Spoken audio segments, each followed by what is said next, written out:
The Arctic mission that went silent. The Arctic is not silent in the way most people imagine. It does not scream. It does not roar. Instead, it whispers. The wind moves slowly across endless fields of ice, carrying faint sounds that seem to come from nowhere and everywhere at once. Snow shifts under its own weight. Ice contracts and expands with soft, distant cracks. Even when no humans are present, the Arctic is never truly quiet. It breathes. It waits. And sometimes, it keeps what enters it. This is the story of an Arctic mission that went silent. A real expedition. A planned operation. A team that checked in regularly, until one day, it didn't. No distress call. No warning. No final transmission. Just silence. The mission had been organized with precision. Supplies were carefully counted. Routes were mapped. Emergency procedures were reviewed again and again. Every member of the team understood the environment they were entering, one of the most unforgiving places on Earth. The Arctic does not forgive mistakes easily, but this team was experienced. They were trained for isolation, extreme cold, and psychological strain. Their purpose was simple on paper: reach a remote Arctic location, conduct research and maintenance work, and return on schedule. Nothing unusual. Nothing experimental. Nothing secret. At first, everything went exactly as planned. Daily check-ins were transmitted at the same time each day. Short, calm reports. Weather conditions. Equipment status. Small observations about the ice and wind. Voices steady. Professional. Focused. Listening to those early transmissions today, there is nothing alarming. No hint of fear. No sense of urgency. Just routine human presence in an empty, frozen world. But the Arctic has a way of changing quietly. As days passed, the tone of the transmissions shifted, not dramatically, not suddenly, but subtly. The words remained professional, yet the pauses grew slightly longer. Descriptions of the environment became more detailed, almost reflective. The wind was mentioned more often. The silence. The way sound carried strangely across the ice. Nothing that would trigger concern. Nothing that would justify alarm. And then, one day, the transmission never came. At first, it was assumed to be a technical issue. Radio interference is common in polar regions. Atmospheric conditions can distort signals. Equipment can freeze. Power sources can fail. The control station waited. An hour passed. Then 2. Then an entire day. Attempts were made to re-establish contact.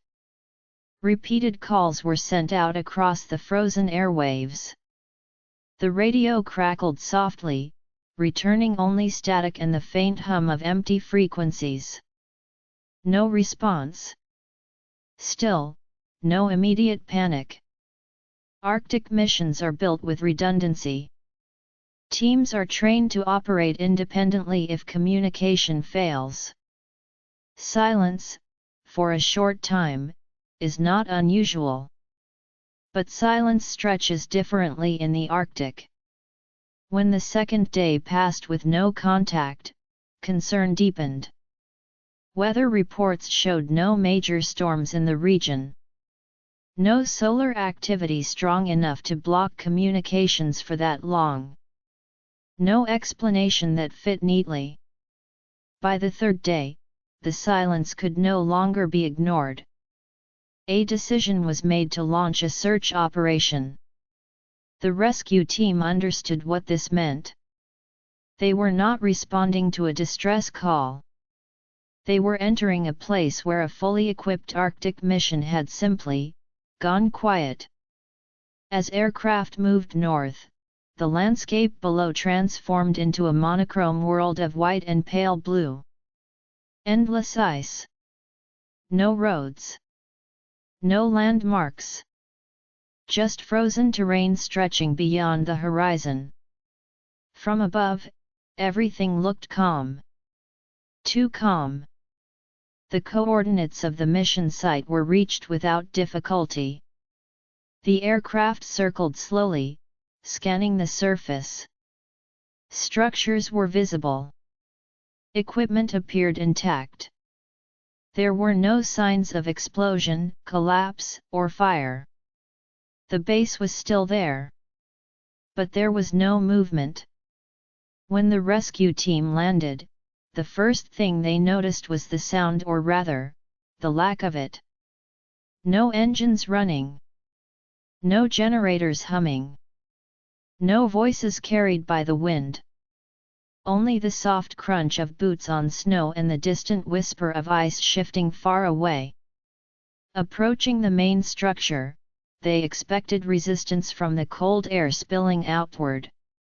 Warm air should have escaped if anyone was inside. But the door was cold to the touch. Inside, the scene was deeply unsettling. Lights were off, but equipment remained powered in standby mode.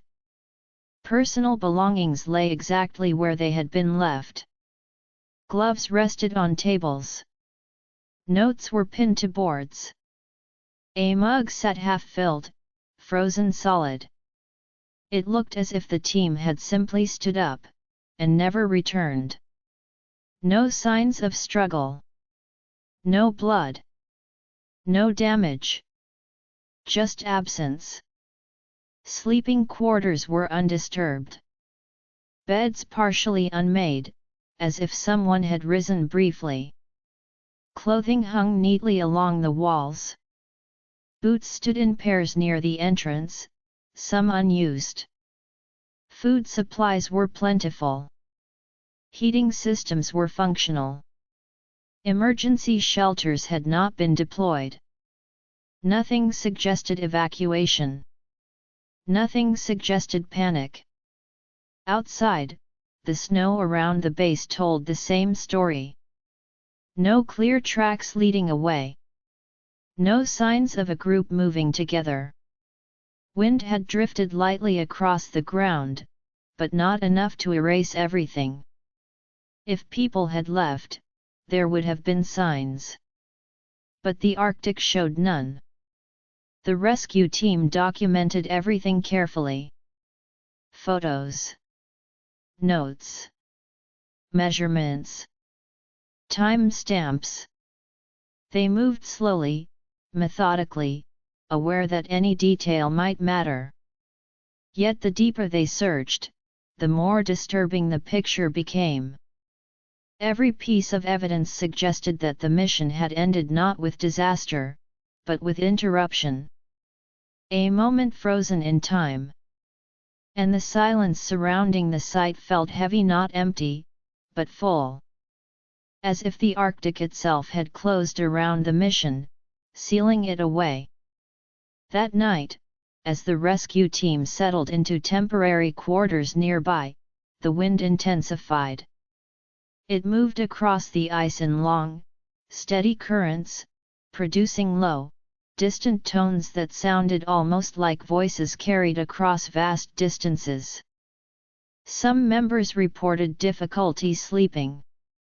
Not because of fear, but because of a strange sense of being observed not by anything visible, but by the environment itself. By the endless white.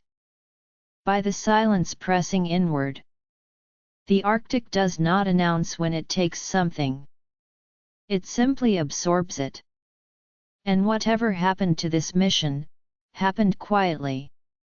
The rescue team remained at the edge of the abandoned base for several hours before fully entering the main structure again.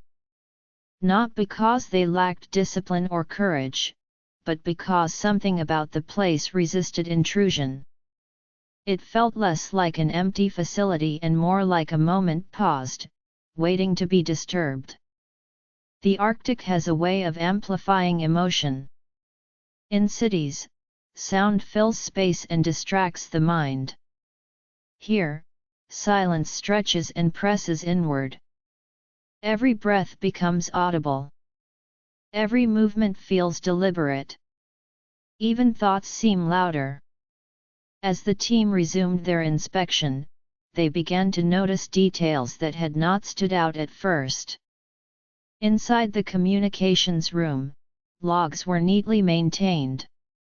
Transmission schedules were followed precisely until the final entry. The handwriting was calm. No shaking. No rushed notes. No indication of urgency. The last recorded message was mundane, a routine environmental observation, followed by a confirmation that all systems were functioning normally.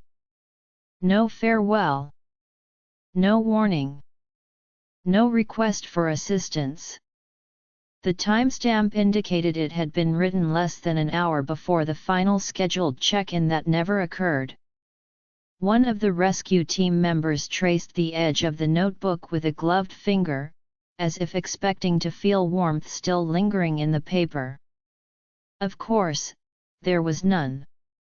Everything inside the structure had long since reached equilibrium with the cold. Nearby, personal audio equipment lay untouched. Headphones rested beside a chair. A cassette tape sat halfway inserted, frozen in place. It suggested a moment of rest, someone preparing to listen to music, or perhaps a recorded message from home. But the listening never happened. In the sleeping quarters, the sense of interruption became even more pronounced. Some beds looked as though their occupants had risen briefly, expecting to return. Blankets were folded back but not fully removed. Pillows were slightly indented, their shapes preserved by the cold. One bunk contained a personal journal. The entries were sparse, written over several days. Early pages described weather conditions and routine tasks. Later entries shifted in tone, not alarmed, but reflective. Observations about how sound behaved strangely on the ice. How the horizon sometimes appeared distorted, bending in subtle ways under certain light conditions. One entry mentioned the feeling of time stretching. Not slowing. Not stopping. Just stretching. There was no mention of fear. No reference to danger. Just quiet curiosity, the kind that arises when isolation gives the mind too much space to wander. The final entry ended mid-sentence. The pen lay beside the journal, its ink frozen. Outside, the Arctic wind intensified as the day wore on. Snow lifted from the ground in fine sheets, sliding across the ice rather than falling. It moved like mist, blurring the boundary between earth and air. Visibility shifted constantly, even without storms. The rescue team conducted a perimeter search, spreading out cautiously while maintaining visual contact with one another. They scanned the ice for tracks, disturbances, anything that might indicate movement away from the base. There was almost nothing. A few shallow impressions were found near storage areas, boot prints partially filled with snow. But they did not form a trail. They did not lead anywhere specific. They simply stopped. As if whoever made them had vanished between steps. This was not possible, of course. And yet the evidence suggested exactly that. The surrounding environment offered no answers. No crevasses nearby. No unstable ice. No signs of flooding or collapse. Weather data confirmed that conditions had remained stable during the period of disappearance. The Arctic had not lashed out. It had remained calm. That calmness troubled the rescue team more than any visible destruction could have. In the following hours, they began to experience subtle psychological effects. Nothing dramatic. No panic. No hallucinations. Just a persistent sense of unease that could not be fully explained. Sounds seemed delayed, as if the air itself hesitated before carrying them. Voices sounded slightly distant, even when spoken close by. The wind, when it shifted direction, produced low tones that resembled murmurs rather than gusts. At one point, a team member reported hearing footsteps outside the structure's slow, deliberate crunching on snow. When they checked, there was nothing. No new tracks. No movement. Just wind reshaping old drifts. That night, sleep came unevenly. Dreams were vivid, yet indistinct. Images of endless white landscapes. Of standing inside the base, watching shadows move where no one stood. Of radios crackling softly, attempting to transmit messages that never formed words. Several team members woke at similar times, unable to explain why. The Arctic night is not fully dark, but it is dim enough to blur depth and distance. The sky glowed faintly, reflecting light from snow and ice. The base stood silhouetted against the horizon, silent and still. It felt watched not by anything alive, but by the environment itself. By morning, the rescue team had reached an unspoken conclusion: whatever had happened here did not fit into known patterns of disaster or human error. The mission had not failed. It had stopped. As if something had interrupted the normal flow of events.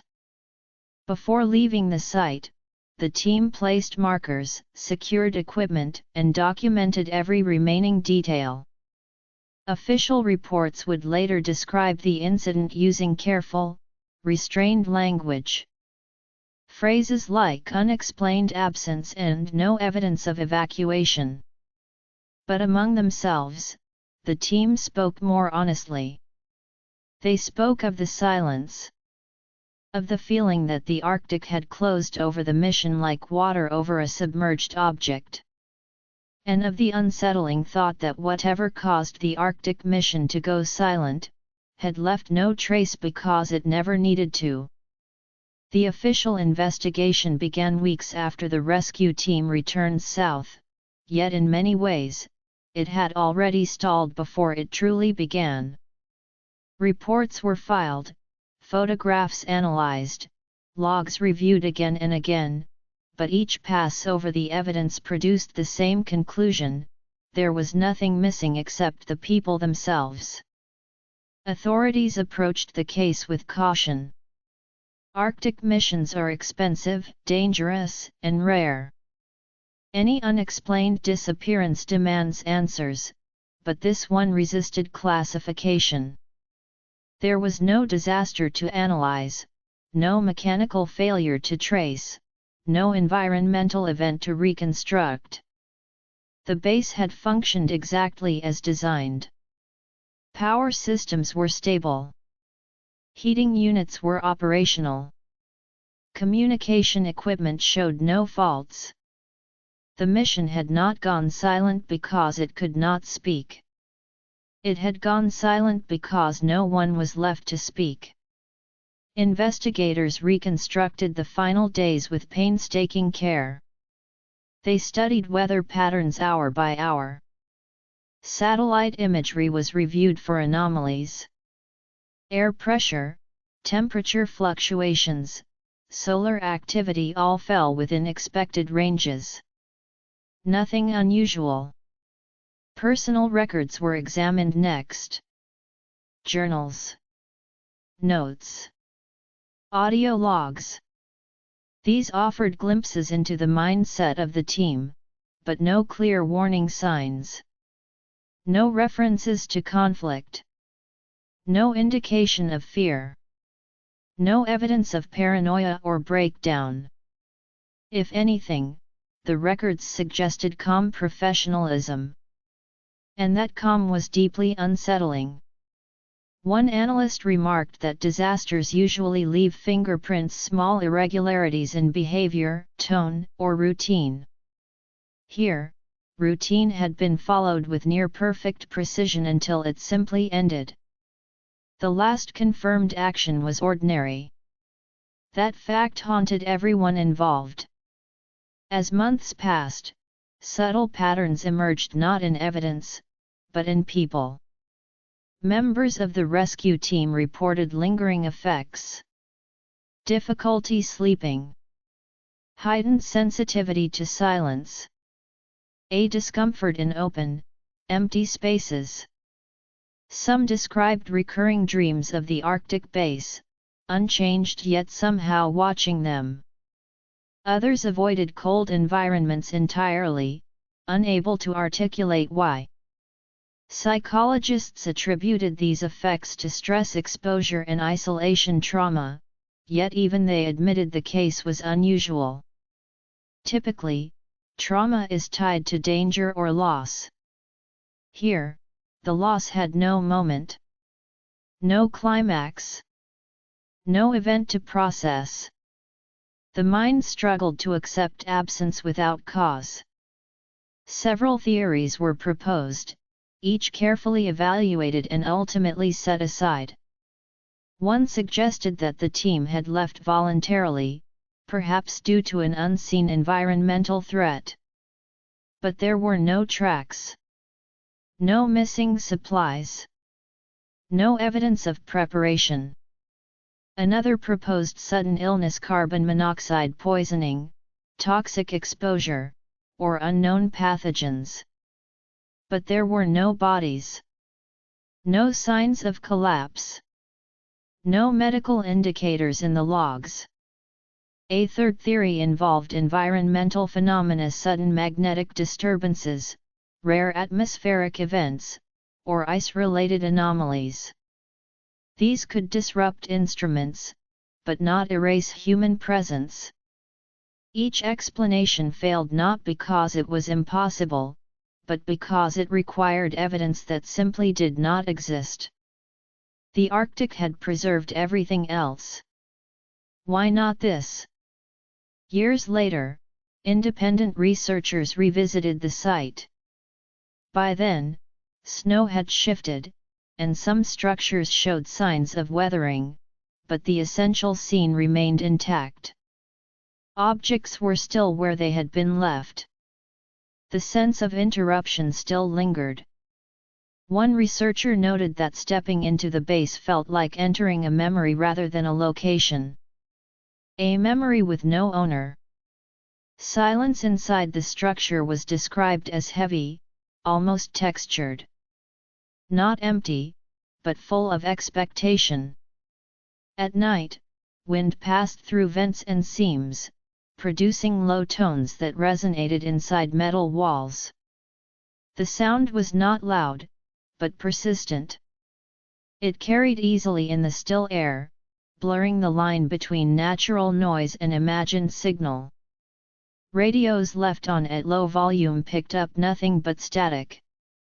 Yet several researchers reported the sensation that the static itself felt purposeful, not communicating, but listening. No one suggested this officially, of course. Such language had no place in formal reports. But privately, the feeling was shared. The Arctic did not feel vacant. It felt occupied by absence. Over time, the story of the Arctic mission that went silent spread beyond official channels. It entered academic discussions, then popular accounts, then quiet conversations among those drawn to unexplained mysteries. It persisted not because of spectacle, but because of restraint. Nothing dramatic happened. Nothing violent occurred. Nothing visible went wrong. And yet, everything stopped. The absence of answers became the defining feature of the case. Unlike disasters that invite reconstruction, this one resisted narrative. There was no sequence to follow, no turning point to identify.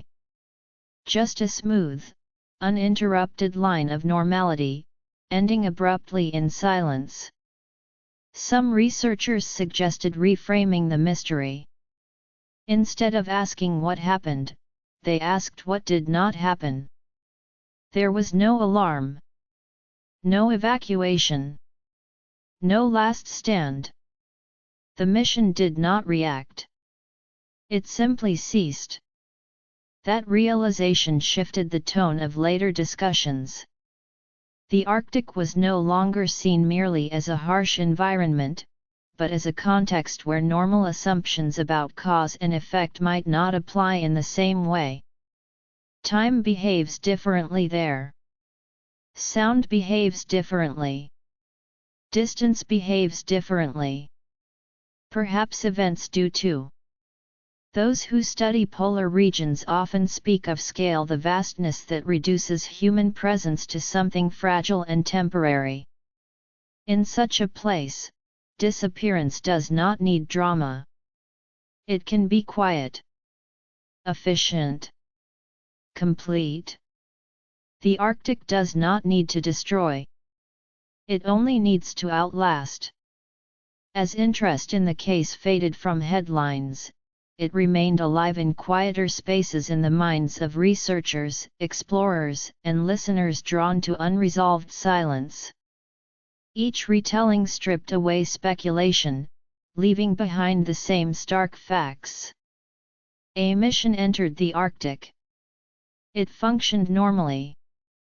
It went silent. It was found intact. The people were gone. Nothing has changed those facts. Even now, the site exists in some form, slowly reshaped by snow and ice. Objects are buried, uncovered, buried again. Structures degrade gradually. Time moves forward. But the moment of disappearance remains fixed. Suspended. Waiting. In the years that followed, the Arctic continued as it always had. Snow fell. Ice shifted. Wind carved subtle patterns across the frozen ground. The environment showed no sign that anything unusual had occurred, and yet the memory of the silent mission lingered, suspended in quiet reflection. Those who returned to the region later described a strange familiarity, as if the land itself remembered what humans tried to forget. The base, though slowly weathered, still carried the impression of order. Even as snow partially buried structures and equipment, the layout remained recognizable. It was not chaos that defined the place, but stillness. Standing near the site, one could feel how sound behaved differently. A single footstep echoed farther than expected. Voices seemed softer, absorbed by the vastness rather than reflected back. The wind moved in long, steady currents, brushing against metal and ice with a low, almost thoughtful tone. It was easy to imagine the mission as it once had been. People moving through the base, performing routine tasks. Conversations carried briefly before dissolving into the open air. Radios transmitting calm, measured reports. Life unfolding in predictable patterns. And then, stopping. What makes the Arctic mission that went silent so unsettling is not what is known, but what remains ordinary. Nothing about the final moments appears extraordinary. There is no visible boundary where reality changes. No broken line where disaster begins. Just continuity. Until there is none. Researchers who studied the case often return to the same paradox: the more complete the preservation, the deeper the mystery. Objects endure. Structures endure. Systems endure. People do not. The Arctic, in its vast patience, allows absence to become permanent without explanation. It does not mark the moment of loss. It does not record intention. It simply continues. Some have suggested that the silence itself is the answer, that the environment does not need to explain what it absorbs. Others believe the truth is hidden not in dramatic events, but in subtle interactions between isolation, perception, and scale. In a place where horizons stretch endlessly and reference points dissolve, the mind may respond in ways not fully understood. Time can feel elongated. Presence can feel optional. The boundary between action and inaction can blur. And yet, these remain ideas, not answers. The Arctic mission that went silent endures precisely because it refuses resolution. It offers no final image, no closing statement. Only the quiet certainty that something ordinary ended without being noticed. That is what lingers. At night, when wind sweeps gently across the ice and snow settles into new shapes, the base becomes just another feature of the landscape. Shadows soften. Edges blur. The distinction between structure and environment fades. Silence takes over again. Not an aggressive silence. Not an empty one. A complete one. For listeners, imagining this place often produces a calm unease rather than fear.